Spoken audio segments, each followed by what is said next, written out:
Attaque numéro 1. Attaque numéro 2. Attaque numéro 3. Attaque numéro 4. Attaque numéro 5. Et attaque numéro 6. Ah, vous êtes là. Bon, j'espère que ça vous a permis à vous aussi de réviser un peu ce qu'on a vu dans les précédentes leçons. Et à présent, nous allons apprendre une nouvelle position pour la tenue de la lance. Jusqu'à maintenant, vous teniez votre lance ainsi, c'est-à-dire en position basse. La pointe dirigée vers votre adversaire, prête à frapper, et le talon prêt à s'élever pour venir au corps à corps.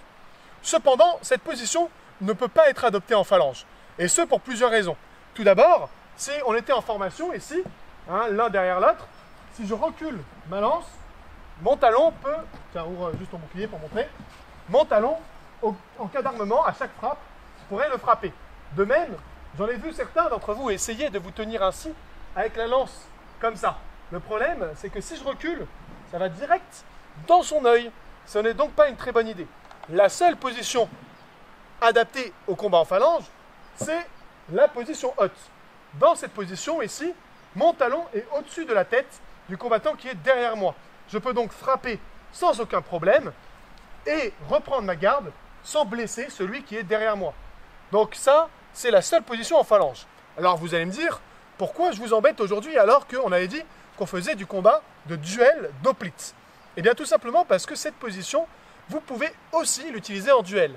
Elle offre un petit peu moins d'ouverture, un peu moins de panel technique, et surtout elle est fatigante. Cette position où on est le bouclier levé et la lance levée est assez fatigante, puisque on a le bras et l'épaule en extension. Cependant, elle permet de nouveaux axes d'attaque.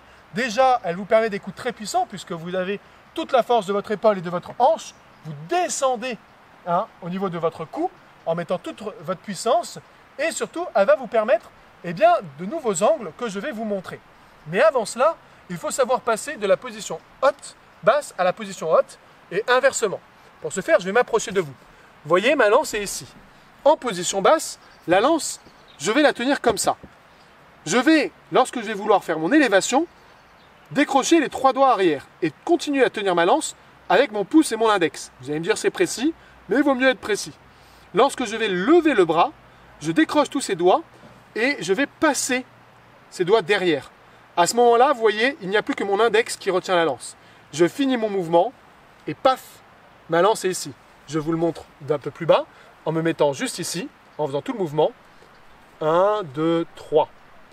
Et lorsque je suis en haut, quand je veux redescendre, je vais tout simplement passer à nouveau mon index de l'autre côté de la lance, descendre et tourner la main.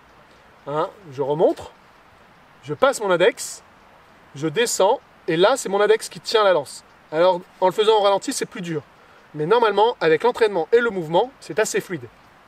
Je vous montre. On est ici, on est en garde, on a notre lance au niveau de la hanche, et je vais tout simplement, j'ai toujours la pointe vers mon adversaire, lorsque je vais monter, venir ici. Lorsque je vais descendre, venir ici. Je monte, je descends. Je ne veux pas voir quelqu'un faire ça ou ça. Ça pourrait sembler plus simple, sauf que si à un moment, il y a quelqu'un qui me frappe et que j'ai perdu ma lance, c'est fini, vous êtes mort. Donc la lance toujours bien en main, et si possible, ce changement, on ne le fait pas en plein engagement. On va le faire lorsqu'on est un petit peu à l'aise, hop, je reprends ma position et je retourne au combat. Voilà ce que j'avais à vous dire. De même, je ne veux pas en voir certains dans cette position avec le coude toujours devant. Non, parce que là, ça va faire une cible ouverte pour la lance de l'adversaire. Beaucoup plus simple. C'est pourquoi j'ai toujours ma lance derrière moi. Elle me permet en plus de frapper un peu plus au corps à corps. Elle est armée, presque comme si vous alliez la lancer. Vous voyez, on la tient bien, fermement.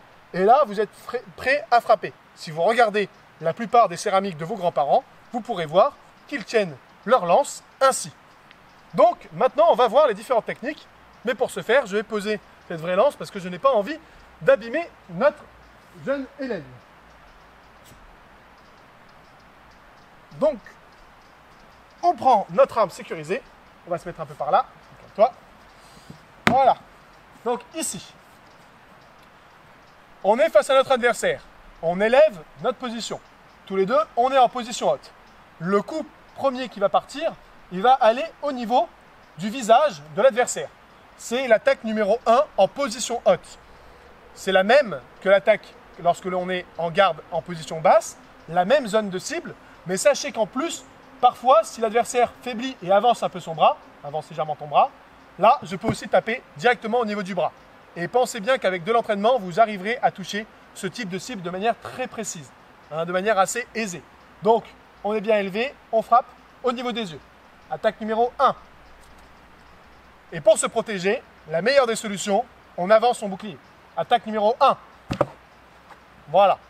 Deuxième possibilité d'attaque, c'est un contournement de l'adversaire. Mais au lieu de le faire avec les appuis, cette fois-ci, on va le faire avec la lance. La lance va passer sur le côté, ici. Vous allez avoir votre coude devant vous. Ça, c'est normal, c'est temporaire. Et là, vous allez frapper sur le côté du bouclier. D'accord? Je vous remonte. Bien en garde, s'il te plaît. Je passe par-dessus la lance adverse et je frappe. Au niveau du ventre, au niveau de l'aine, au niveau de l'aisselle, là où c'est ouvert. À toi de le faire. Attaque numéro 2, position haute. Voilà. Plus doucement, attaque numéro 2, position haute. Voilà. Maintenant, on va apprendre de nouvelles défenses avec la lance. Cette première défense, c'est la défense au bois. Alors la défense au bois, elle est assez simple. Lorsque l'adversaire va attaquer doucement au niveau du visage, je vais écarter la lance adverse avec ma propre hampe. Ça implique que je descende la pointe qui est normalement vers les yeux, plutôt vers le bouclier, et que j'aille faire une parade, mais pas avec le bout de ma lance. Si j'essaye de parer, vas-y attaque, juste comme ça, c'est assez dangereux. Non, le but, c'est de venir choquer la lance adverse. Attaque. Et ici, ma lance reste en direction de mon adversaire. Je peux enchaîner sur une attaque numéro 2. Vous voyez, je ne dois pas, moi aussi, partir sur le côté avec ma lance. De même, s'il fait une attaque sur le flanc, attaque numéro 2, je peux écarter et toujours avoir ma lance vers mon adversaire. C'est assez simple. À toi de faire les parades. Attention, parade numéro 1 et parade numéro 2. Très bien. Hop, repos. Cette parade, elle peut se faire en lance position basse. Je ne vous l'avais pas montré la dernière fois, mais regardez. En garde, attaque avec la lance en 1. Pardon, excuse-moi. Attaque numéro 1. Ici, je peux avancer ma lance et chasser cette dernière. Ça me permet d'avoir des ouvertures ici. Alors, il vaut mieux avoir sa lance ici. Des ouvertures sur le côté. Cependant, c'est assez risqué. Là où elle est utile, à la limite, c'est sur le flanc. Donc, n'oubliez pas que votre lance, même si elle peut être assez fragile, ça reste une hampe en bois, elle peut vous permettre de vous protéger face à une attaque adverse. Nous allons à présent voir comment on se sert de son bouclier de manière offensive. La première des techniques, elle est simple, c'est un direct du bouclier. On va tout simplement puncher son adversaire, venir le choquer avec la tranche.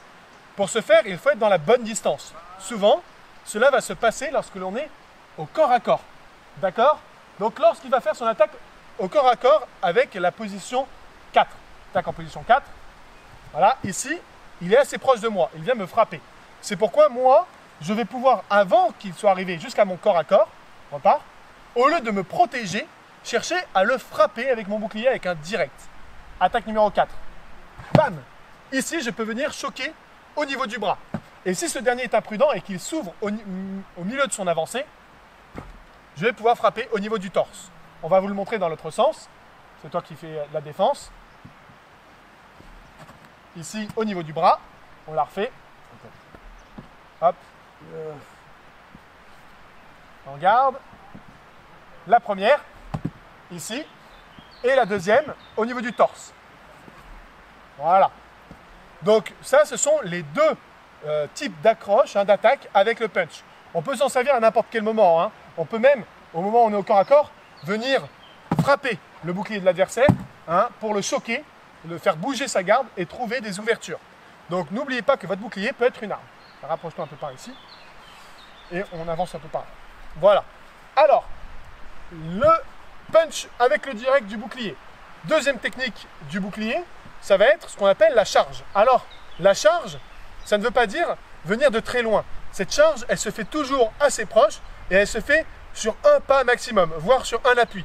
Elle peut être de ce type, ici, ou de ce type. Boum. Voyez?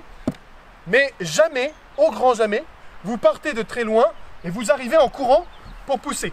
Parce que sinon, comme vous avez vu, l'adversaire va se décaler. Tiens, fais-le moi, je me mets assez loin, charge. Hop. Et il est passé et ça en est allé. Allez. Donc, quand on charge, on va le faire dans une distance assez courte. On va s'approcher de son adversaire parce que le combat fait qu'on se rapproche ou que ce dernier vient pour venir au corps à corps. C'est ce qu'on va faire nous pour l'exercice. Je vous rappelle, c'est didactique. Et là, je ne sais pas pourquoi, je me suis laissé déborder. Je ne sais pas trop quoi faire. N'hésitez pas à faire un choc avec votre charge. Soit ça peut le déstabiliser, soit vous allez pouvoir vous replier. Je vous montre. Avance pour corps à corps en attaque numéro 4. Boum. Je pousse et je reprends ma garde. Ou alors, en avançant la jambe droite, vas-y, viens pour le corps à corps. Boum. Et je reprends ma garde. Et je viens vers vous. Vous voyez, je me décale. Je change d'axe. Je me suis protégé, je me suis laissé déborder. Je peux venir choquer mon adversaire avant de repartir. Alors, on va vous le montrer un petit peu juste dans l'autre sens. D'abord en faisant juste un appui sur la jambe gauche. Puis après, en avançant la jambe droite. Voilà. Et la deuxième, beaucoup plus forte.